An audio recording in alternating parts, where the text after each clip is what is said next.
एक बार फिर से आपका स्वागत है आपके ही अपने चैनल एक्सप्लेन फॉर यू में। मैं हूं कन्हैया पवार और आज का जो हमारा क्वेश्चन है वो हिंदी साहित्य यानी कि आपके ही पेपर हिंदी से है क्लास 10th का। और ये क्वेश्चन एमपी बोर्ड के लिए बहुत ज्यादा आईएमपी रहने वाला है। तो एमपी बोर्ड वाले सभी स्टूडेंट्स सबसे पहले तो इस वीडियो को ध्यान से देखें और कमेंट में जरूर लिख के बताएं कि मैं एमपी बोर्ड का स्टूडेंट हूं। मैं आप सभी की कमेंट देखना चाहूंगा ताकि आपको एमपी बोर्ड से रिलेटेड और भी सारे आईएमपी क्वेश्चंस बता पाऊं।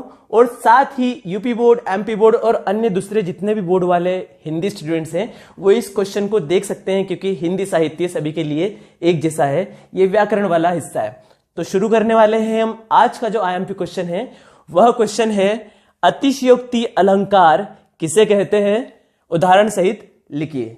तो आपको अतिशयोक्ति अलंकार क्या होता है ये बताना है और उसका उदाहरण बताना होगा।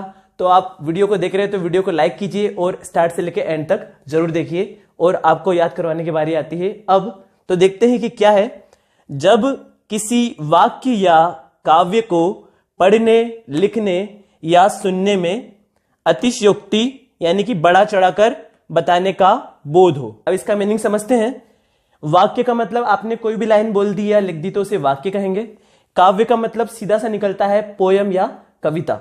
तो वाक्य या काव्य को आप पढ़ें या लिखें या फिर किसी के थ्रू सुन ले या देखें तो आपको अतिशयोक्ति जैसा लगे कि कुछ बड़ा चढ़ाकर बता रहे हैं बातों को। जैसे साउथ इंडियन मूवीज में हीरो एक मुक्का मारता है और विलन दूर जाके पेड़ से टकराता है, तो इसमें कुछ ज्यादा ही हो जाता है, क्योंकि एक आम इंसान में तो इतनी ताकत नहीं होती है, तो वो भी होता है अतिशयोक्ति। तो वैसी ही अतिशयोक्ति की बात हो रही है कि किसी भी चीज को बढ़ा चढ़ाकर बताना अतिशयोक्ति कहलाता है। तो इस चीज का अगर हमको बोध हो तो उसे ही अतिशयोक्ति अलंकार कहते हैं। तो यहां पर हमारी परिभाषा तैयार हो गई है। एक बार फिर से पढ़ते हैं। जब किसी वाक्य या काव्य को पढ़ने, लिखने या सुनने में अतिशयोक्ति यानी कि बढ़ा चढ़ाकर बताने का बोध हो उसे अतिशयोक्ति अलंकार कहते हैं। तो मोटे तौर पर यह कह सकते हैं कि आपने कोई सी बात कही या सुनी और उसमें ऐसा लग रहा है कि बहुत बड़ा चढ़ाकर मतलब नॉर्मल से भी ज्यादा बताया जा रहा है, तो वहां पर अतिशयोक्ति अलंकार होता है। तो आपने अगर परिभाषा देख ली तो अब चलते हैं एग्जाम्पल की तरफ कि अतिशयोक्ति अलंकार का क्या उदाहरण हो सकता है। तो इसका उदाहरण देखिए।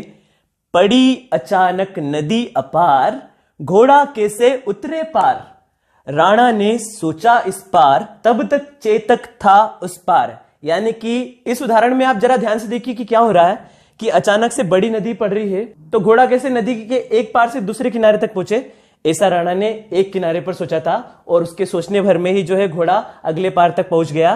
तब तक चेतक था उस पार। चेतक महाराणा प्रताप के घोड़े का नाम है। तो यहां पर इस उदाहरण से हमको समझ में आ रहा है कि सारी बात को बढ़ा चढ़ाकर बोला है कि पल भर में सोचा और इतने में ही घोड़े ने अपना काम कर दिया, जो कि प्रैक्टिकल तौर पे पॉसिबल नहीं है। तो एक बार हम आमने सामने बात कर लेते हैं कि क्या एग्जाम्पल था। पड़ी अचानक नदी अपार, घोड़ा कैसे उतरे पार, राणा ने सोचा इस पार, तब तक चेतक था उस पार। तो कैसा लगा आपको ये परिभाषा और उसका उदाहरण आप कमेंट में जरूर बताएं। और ये वीडियो अच्छा लग रहा है तो आप वीडियो को लाइक कीजिए, अगर आप नए आए हैं तो सब्सक्राइब भी कीजिए और अपने सभी दोस्तों तक जरूर शेयर करें।